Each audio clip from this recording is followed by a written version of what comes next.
I'm turning 40 this year, though I still feel 30, honestly. And, can I tell you, I think most of us feel younger than we really are. I always can't believe I am my age. I'm going, seriously? I'm in my middle of 50s? That doesn't seem right.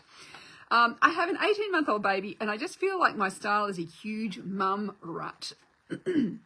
Since dropping my breastfeeding down to once a day, I noticed the weight start to creep in around my tummy. And I've always been a naturally thin person. So if I try to wear any of my dresses, I almost look like I could be pregnant again. I feel yuck when I look in the mirror, and I'm sick of always wearing jeans and a t-shirt. My biggest challenge is finding clothes that A, I like in shops, that B, suit my age and figure. Clothes are either super skimpy or loose fitting, which only makes me look bigger than I am. I have a classic hourglass shape with hips and a bum, and now a little pooch in front. So even though the clothes I think I like on the model or mannequin hardly ever suit my shape, I feel like this makes me super fussy when it comes to clothes because I never feel comfortable. And you are not alone, Larissa. Many people feel this way. Now, the problem is at the moment, there's an awful lot of what I call super skimpy and cutout clothes and all things like that. Oh, thanks, Karen. No. Well, middle of 50s these days.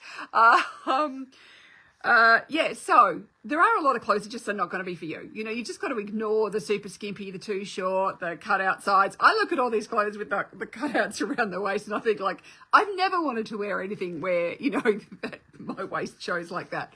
But yeah, so we kind of have to ignore that and then look around at what else is there and then learn to work with maybe what you've got. And the thing is if you've always had no tummy, having any sort of tummy can feel huge, even though I'm sure it's not as big as you think it is. In our own heads, it's often much worse than the reality. But this is where you may think about, because when you've got an hourglass shape, you need to bring things in at the waist. So the really loose stuff, yes, will you make you look bigger, because you need to bring things in at the waist and then that curve out over your hips. So we still want that fit and flare shape. It's just we may want to think about, maybe it's not quite as tight and fitted through the waist. So maybe we want to think about having blousing at the waist.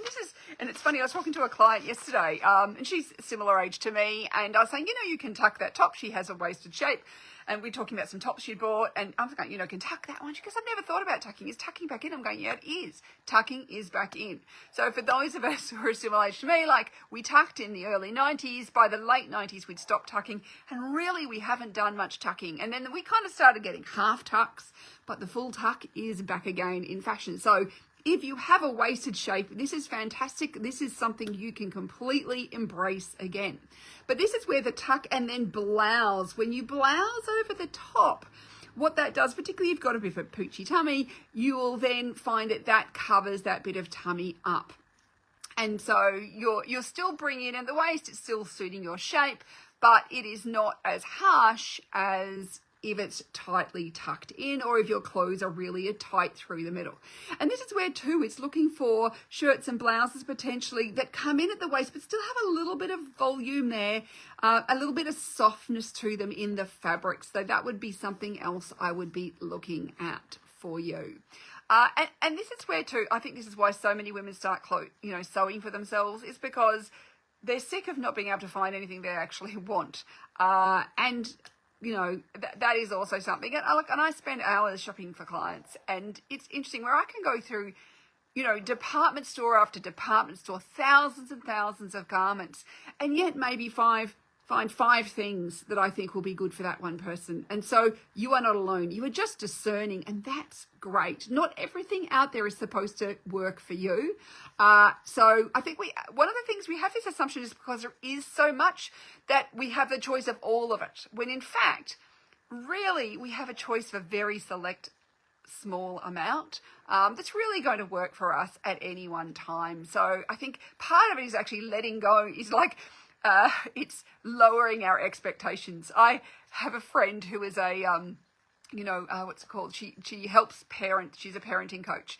I said, tell me, what are your, especially when my kids were young, I was going, tell me, what are your tips? And she said, I said, what do you teach them? She said, I just lower their expectations. And I think I have to take the same approach for shopping. lower your expectations. Just don't expect there to be much out there. And some days there will be nothing out there for you. If you lower your expectations and have high standards, then you'll actually be much happier with whatever actually comes home into your wardrobe.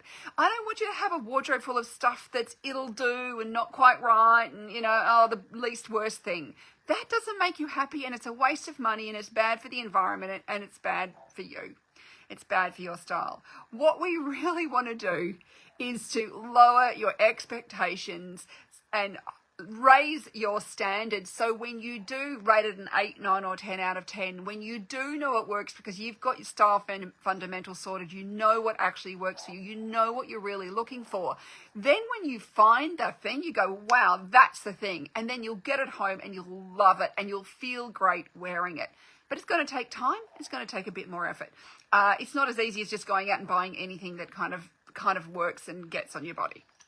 So that would be something I would want you to think about. And I think this is generally actually a piece of advice that works for all of us, is to not have the same expectations and also be kind to your body. You've had a baby. You've done an amazing thing. You've had a baby. You've grown a baby, and you're feeding it and, you've got a body, and we're not always going to have the body of the 20-year-old. We have to adjust to the new bodies we have and learn to treat them with respect. And it's okay. You know what? My skin got really stretched out when I had, 2 babies, particularly later in life. You're 40, not, 20. The skin doesn't snap back like it used to as well. So we have to also think about how that also is something I have to, be kinder. Go, my skin is just looser. It's not as tight as it used to be. It's not, it's not coming back as it used to, and I might have a pouch for the rest of my life, and that's okay because, it's had some babies, and that's a pretty amazing thing you've done there.